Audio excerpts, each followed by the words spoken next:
In the spring of 1912, a new titan ruled the waves.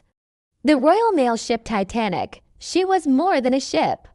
She was a floating palace, the largest moving object ever created by human hands. A testament to engineering genius and the boundless optimism of the Edwardian age.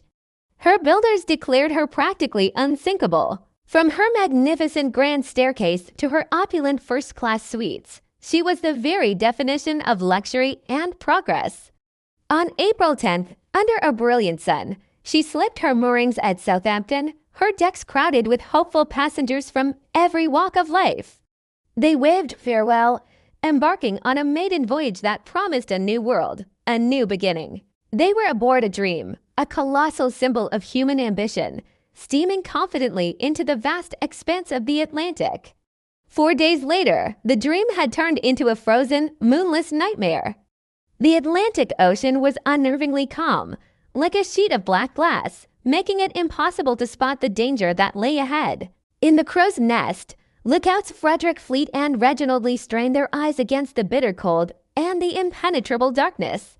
Then, a shape darker than the dark materialized directly in their path, an iceberg, a mountain of ancient ice.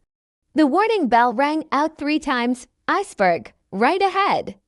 The frantic order was given, hard A starboard. The great ship began to turn, but it was too slow, too late. A sickening, grinding shudder ran through the colossal vessel.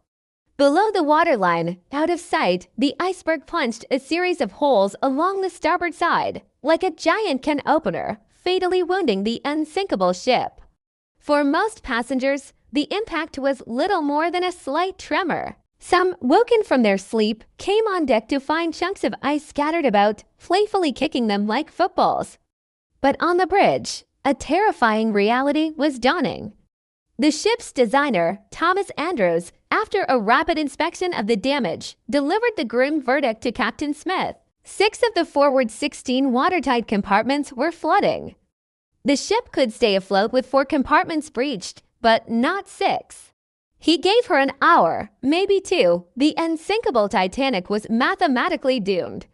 Panic had not yet set in, only a profound disbelief. The order was given to uncover the lifeboats.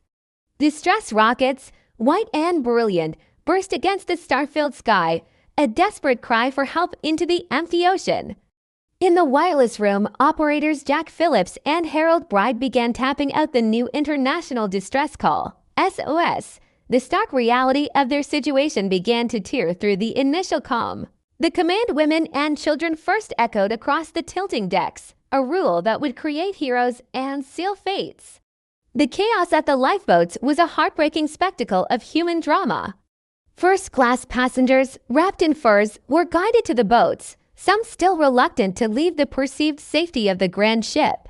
In steerage, far below, hundreds of third-class passengers found their path to the decks blocked by locked gates, a cruel barrier in their desperate fight for survival.